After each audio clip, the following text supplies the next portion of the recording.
السلام علیکم۔ اللہ کے بتائے راستے پر چل کے تو دیکھو، کیا معلوم منزل آپ کی پسند کی ہو۔ آپ اپنا سب کچھ اس سب کے حوالے کر کے تو دیکھو، کیا معلوم وہی آپ کے لیے قبولیت کے دروازے کھلنے ہو۔ آپ اللہ پر یقین مضبوط کر کے صبر کی راہوں پر ثابت قدم رہو، کیا معلوم آپ کی اس آزمائش کا اختتام معجزے سے ہونا ہو۔ لوگوں کے سامنے آنسو مت بہایا کریں، لوگ زخموں پہ نمک چھڑکتے ہیں، ان کے لیے آپ کے آنکھوں سے نکلے آنسو صرف پانی ہوتے ہیں جن کی قدر اور دکھ کا اندازہ نہیں ہو سکتا۔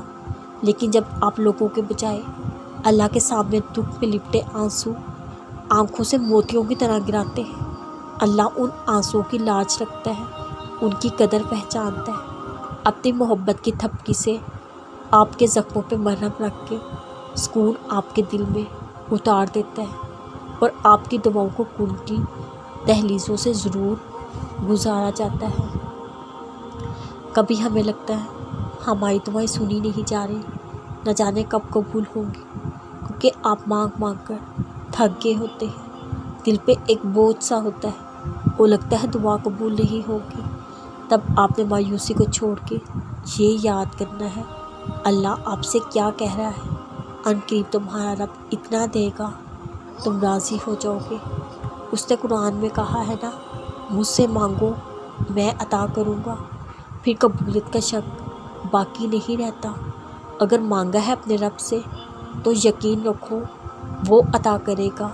آپ بس صبر کے ساتھ توکل کو مضبوط کر کے کن فرما کے آپ کے دل کو مطمئن کر دیا جائے گا۔ وہ نہ امیدیں توڑتا ہے، نہ تمہارا مانگنا رد کرتا ہے، وہ تو ہے ہی اتنا مہربان، وہ بس عطا کرتا ہے۔ سکون چاہیے تو خود کو تہجد کی دہلیز پر لے آؤ، اپنی دعاؤں کی پوٹلی لیے تہجد کی قطار میں آؤ، سجدے میں سر رکھو، دل کو اس کے نور سے منور کراؤ، ٹوٹے دل کی مرہم تہجد کے دوا خانے سے لے آؤ، ہاں ٹوٹ جائیں گے، ہر دعا قبول ہوگی۔